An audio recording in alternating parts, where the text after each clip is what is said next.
حافظ قرآن ہو گیا، جس کا بیٹا حافظ قرآن ہو گیا، پھر تو سمجھو اس کا بیڑا پار ہو گیا۔ جس کا بیٹا حافظ قرآن ہو گیا،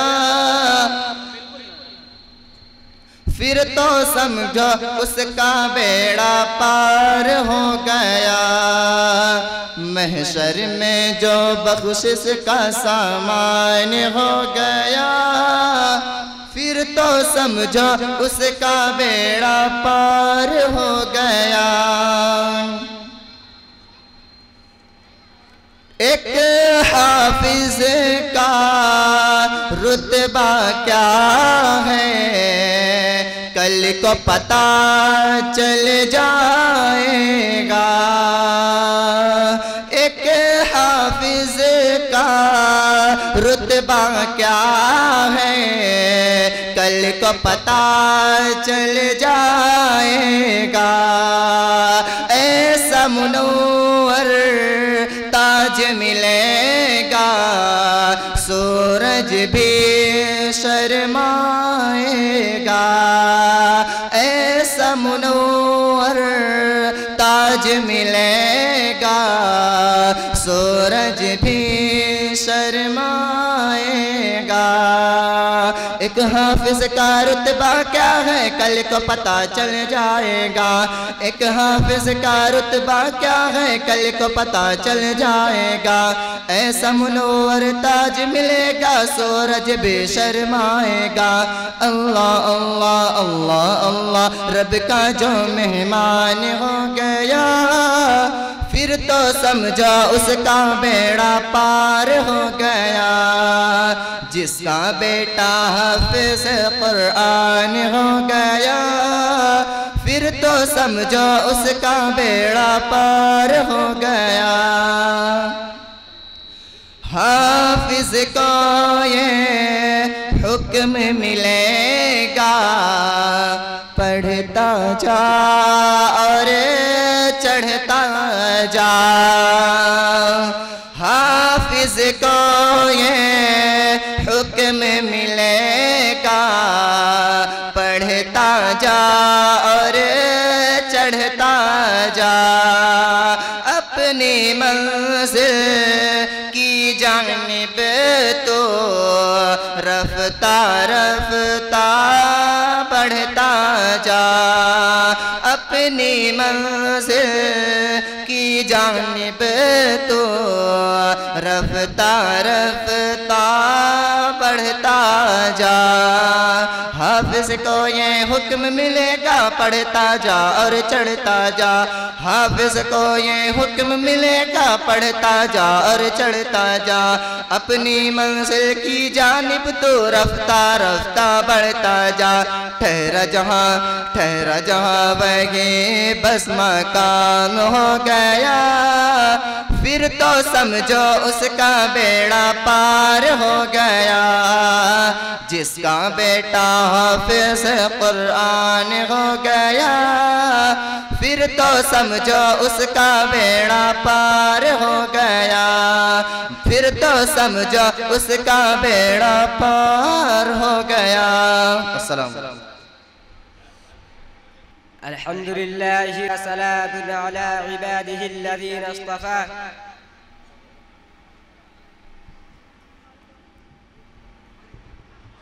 أما بعد، فأعوذ بالله من الشيطان الرجيم. بسم الله الرحمن الرحيم.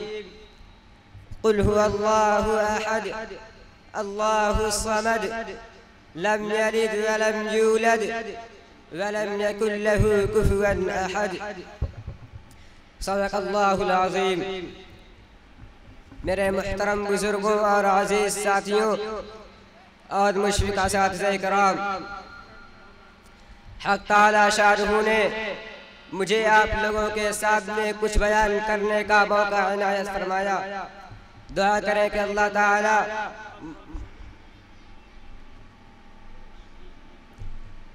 مجھے صحیح بولنے اور ہم سب کو اس پر عمل کرنے کی توفیق عطا فرمائے۔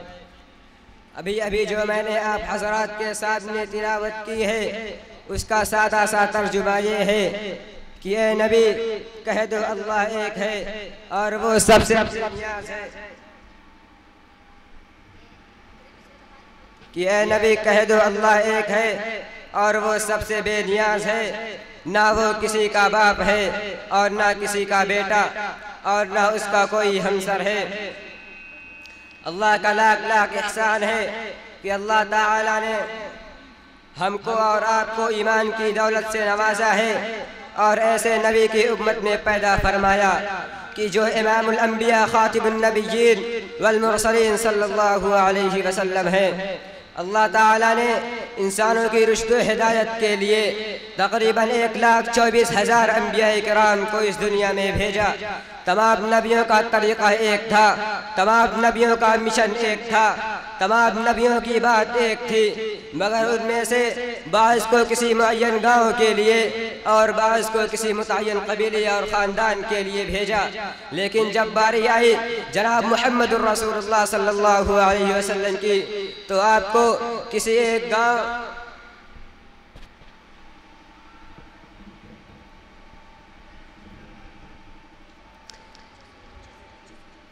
جب باری آئی جناب محمد الرسول اللہ صلی اللہ علیہ وسلم کی تو آپ کو کسی ایک گاؤں یا کسی ایک قبیلہ یا کسی ایک خاندان یا کسی ایک صوبہ یا کسی ایک ملک کے لیے نبی بنا کر مبعوث نہیں کیا، بلکہ آپ کو سارے جہان کے لیے نبی بنا کر مبعوث کیا۔ جب حضرت ابراہیم علیہ السلام آئے تو لا الہ الا اللہ ابراہیم خلیل اللہ کہا، اور جب موسیٰ علیہ السلام آئے تو لا الہ الا اللہ موسیٰ کلیم اللہ کہا، اور جب محمد صلی اللہ علیہ وسلم آئے تو لا الہ الا اللہ محمد الرسول اللہ کہا۔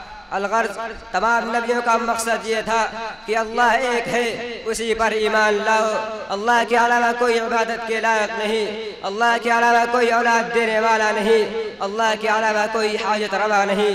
اگر کوئی شخص یہ کہتا ہے کہ اللہ کے علاوہ کوئی دوسرا مشکل کشا ہے، حاجت روا ہے، تو ایسے لوگوں کے ایمان میں خطرہ پڑ جائے گا۔ اسی توحید کو سمجھانے کے لیے تمام انبیاء کرام آئے اور طرح طرح کی تکلیفیں برداشت کی۔ اسی توحید کو قرآن میں مختلف انداز میں مختلف جگہ بیان کیا گیا ہے۔ اگر کہیں کہا گیا ہے قل هو اللہ احد اللہ الصمد، تو کہیں کہا گیا ہے وَإِلَٰهُكُمْ إِلَٰهٌ وَاحِدٌ، اگر کہیں کہا گیا ہے اللہ لا الہ الا هو الحی القیوم، تو کہیں کہا گیا ہے یا اہل الکتاب تعالوا إلى كلمة سواء بيننا وبينكم ألا نعبد إلا الله ولا نشرك به شيئا، اگر کہیں کہا گیا ہے وعنده مفاتيح الغيب لا يعلمها إلا هو، تو کہیں کہا گیا ہے أنى يكون له ولد ولم تكن له صاحبة۔ الغرض مختلف اسالیب اور مختلف طرق میں وحدانیت کو سمجھایا گیا ہے۔ ان میں بیشتر آیات اس بات پر شاہد و عادل ہے کہ عبادت اور پرستش کے لائق اگر کوئی ذات ہے تو وہ صرف اور صرف خدا واحد کی ذات ہے۔ میرے دوستو، مگر شیطان انسان کا کھلا دشمن ہے، جس کو قرآن نے اس طرح بیان کیا ہے ان الشیطان للانسان عدو مبین۔ لیکن آج کچھ مسلمان شیطان کے فریب میں آ کر باری تعالی میں انبیاء اور اولیاء کو شریک کرتے ہیں۔ میرے عزیز دوستو، اگر اولاد دینے کی طاقت اور قوت اللہ کے علاوہ کسی نبی یا ولی میں ہوتی تو حضرت ابراہیم کی جوانی گزر گئی، ابھی تک ایک بیٹا نہیں ہوا۔ کس کو بیٹا نہیں ہوا؟ حضرت ابراہیم کو۔ اور کس کی گول اولاد کی نعمت سے محروم ہے؟ حضرت حاجرہ کی۔ اور کون ابھی تک اولاد کے لیے تڑپ رہے ہیں؟ اللہ کے محبوب پیغمبر حضرت ابراہیم علیہ السلام اور لاڈلے پیغمبر کی عابدہ زاہدہ ساجدہ بیوی سیدہ حاجرہ سلام اللہ علیہا۔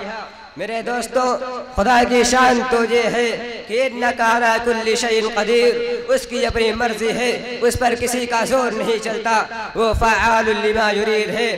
ایک دن حضرت ابراہیم علیہ السلام نے نہایت عاجزی اور انکساری سے سوال کیا اور درخواست کی رب ھب لی من الصالحین۔ اے پروردگار مجھے نیک کار بیٹا عطا فرما۔ اولاد دینے کا خزانہ اللہ کے پاس ہے، اللہ کے پیغمبر بھی اولاد اللہ سے مانگتے ہیں۔ حضرت ابراہیم نے بیٹا کس سے مانگا؟ صرف اور صرف خدا سے مانگا، کسی نبی سے نہیں مانگا، کسی فرشتے سے نہیں مانگا، کسی قبر سے نہیں مانگا، کسی شجر سے نہیں مانگا، کسی حجر سے نہیں مانگا، کسی پیر سے نہیں مانگا، کسی فقیر سے نہیں مانگا۔ حضرت ابراہیم نے بیٹا کس سے مانگا؟ ذرا زور سے بتاؤ، بلند آواز سے بتاؤ، خاموش کیوں ہو؟ ہاں مجھے معلوم ہے کہ تم حیران اور پریشان رہ جاؤ گے، ششدر رہ جاؤ گے۔ مجھے یقین کامل ہے کہ منہ سے آواز نہیں آئے گی۔ ہاں آواز تو آئے گی، مگر یہ نہیں کہ کسی پیر سے مانگا، کسی فقیر سے مانگا، بلکہ ضرور بتاؤ گے کہ حضرت ابراہیم نے خدا سے مانگا، حضرت زکریا نے خدا سے مانگا، حضرت مریم کی ماں نے خدا سے مانگا۔ مگر افسوس کہ آج ہم مسلمان ہونے کا دعویٰ کرتے ہیں اور اولاد غیر اللہ سے مانگتے ہیں۔ یہ سب لا الہ الا اللہ کے تقاضے کے خلاف ہے، نبی صلی اللہ علیہ وسلم کی تعلیمات کے خلاف ہے، انبیاء علیہ السلام کے خلاف ہے، صحابہ اکرام کی عقائد کے خلاف ہے، ائمہ مجتہدین کے خلاف ہے۔ کیوں؟ اس لیے کہ نبی کو خدا کی ضرورت ہے، صحابہ کو خدا کی ضرورت ہے، ولی کو خدا کی ضرورت ہے، قطب کو خدا کی ضرورت ہے، ابدال کو خدا کی ضرورت ہے، امام کو خدا کی ضرورت ہے۔ میرے عزیز دوستو، توحید اور ربوبیت میں کسی کو شریک کرنا، دونوں عالم میں تصرف کا مالک خدا کے علاوہ کو جاننا، حقیقت میں یہ شرک ہی ہے۔ چنانچہ ایک جماعت کو مردوں کی تعظیم پر ابھارا، جس نے یادگار کے طور پر مردوں کی مورتیاں بنائی اور اس کی پوجا کرنی شروع کر دی، اور ایک جماعت کو اور اس کی پوجا کرنی شروع کر دی، اور ایک جماعت نے بتوں کو ستاروں جیسا تراشا اور اس کی پوجا کرنی شروع کر دی، اور ایک جماعت نے جب ان میں باہم اختلاف ہو گیا تو کسی نے چاند کی، کسی نے سورج کی، کسی نے دوسرے ستاروں کی پوجا کی۔ میرے عزیز دوستو، یاد رکھیے توحید کے 4 درجے ہیں۔ پہلا درجہ یہ ہے کہ اللہ تعالیٰ ہی میں واجب الوجود ہونے کی صفت ہے، غیر اللہ ہرگز واجب الوجود نہیں ہو سکتا۔ دوسرا صفت یہ ہے کہ آسمان اور زمین میں تمام چیز کو پیدا کرنے والی صفت اللہ ہی کی ذات ہے۔ تیسرا درجہ یہ ہے کہ آسمان اور زمین میں تمام چیز کی مدبر اللہ ہی کی ذات ہے۔ چوتھا درجہ یہ ہے کہ اللہ تعالیٰ ہی عبادت کے لائق ہے، اللہ کے علاوہ کوئی عبادت کے لائق نہیں۔ اللہ تعالی ہم سب کو توحید پر قائم اور دائم رکھے۔ وما علینا الا البلاغ۔ السلام علیکم ورحمۃ اللہ وبرکاتہ۔ وعلیکم السلام ورحمۃ اللہ وبرکاتہ۔ سنترا کی عربی، برتقال، کھجور کی عربی، تمر، شجر درخت کی عربی، شجر،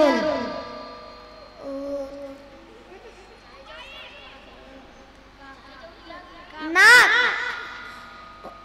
ذنون، کان، انف، پیاز، بصل، انڈا، بیض، سیب، تفاح، انجیر، تین، فریج، ثلاجۃ، ثمر، ثمر، آٹا، دقیق، دوا، دواء، بالٹی، دلع، روٹی، خبز، انگور، عنب، کپڑا، ثوب، موبائل، جوال، امرود، جوافۃ، گاجر، جزر، بس، حافلۃ، بیگ۔ السلام علیکم ورحمۃ اللہ وبرکاتہ۔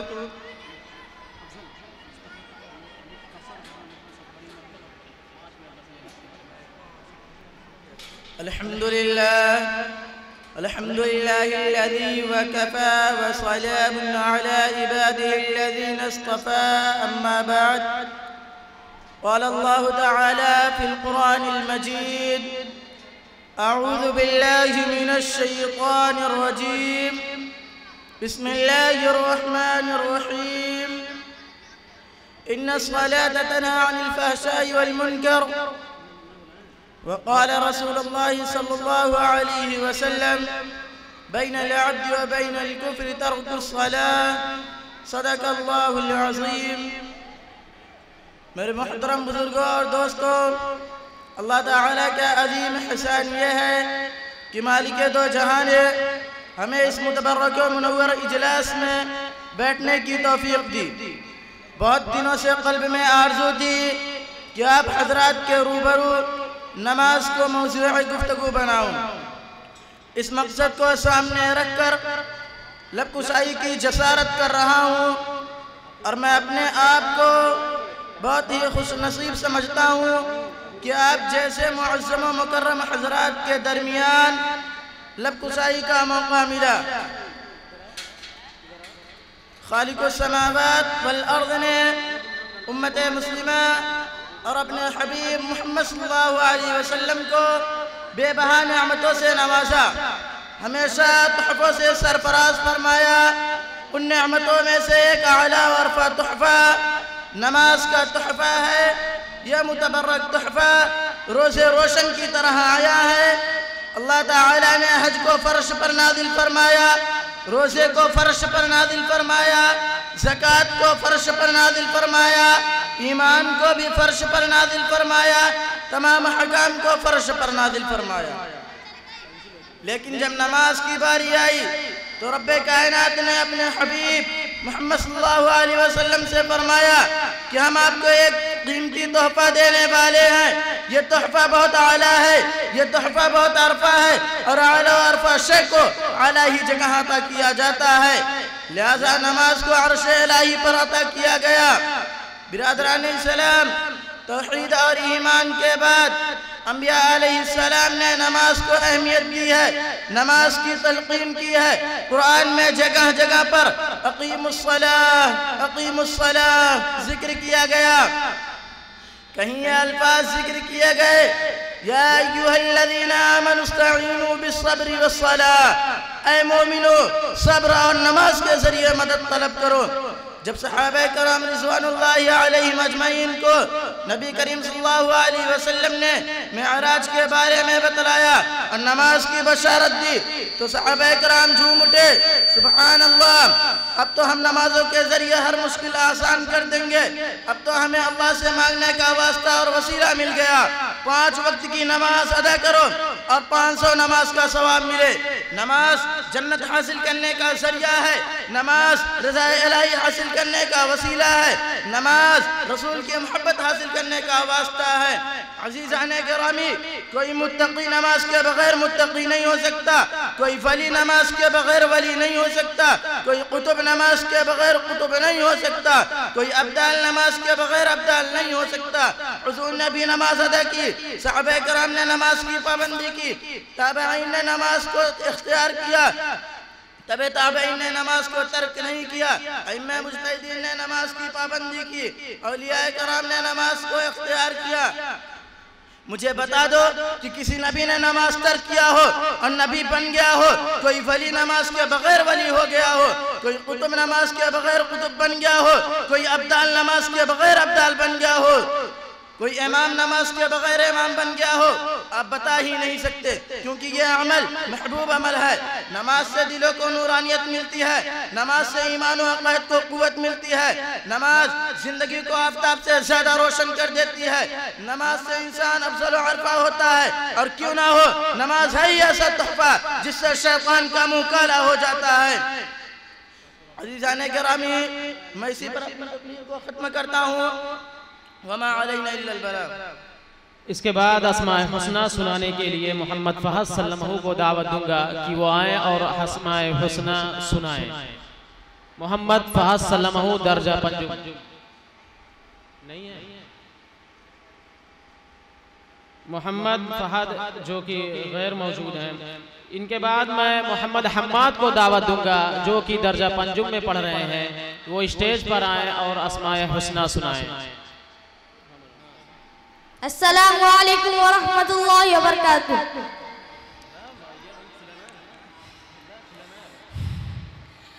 أعوذ بالله من الشيطان الرجيم. بسم الله الرحمن الرحيم. ولله الأسماء الحسنى فادعوه بها.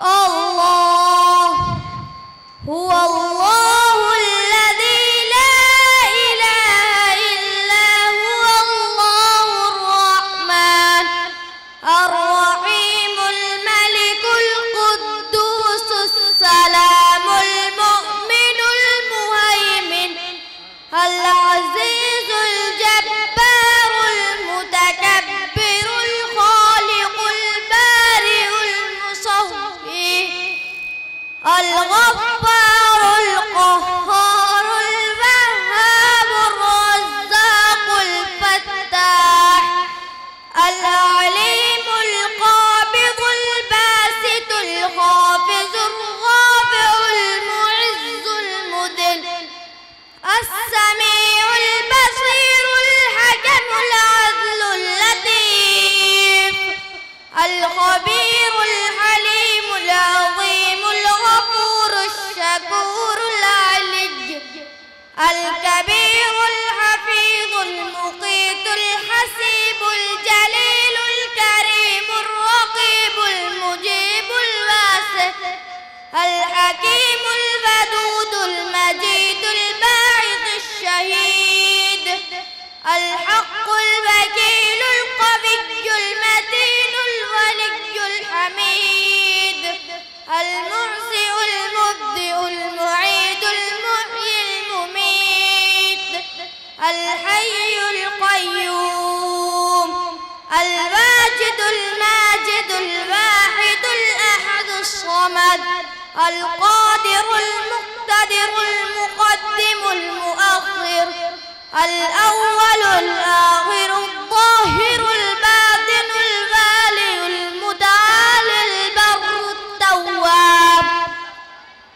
المنتقم العفو الرؤوف مالك الملك ذو الجلال والإكرام المقسط الجامع الغني المغني المانع الضار النافع النور الهادي البديع الباقي البارد الرشيد الصبور صدق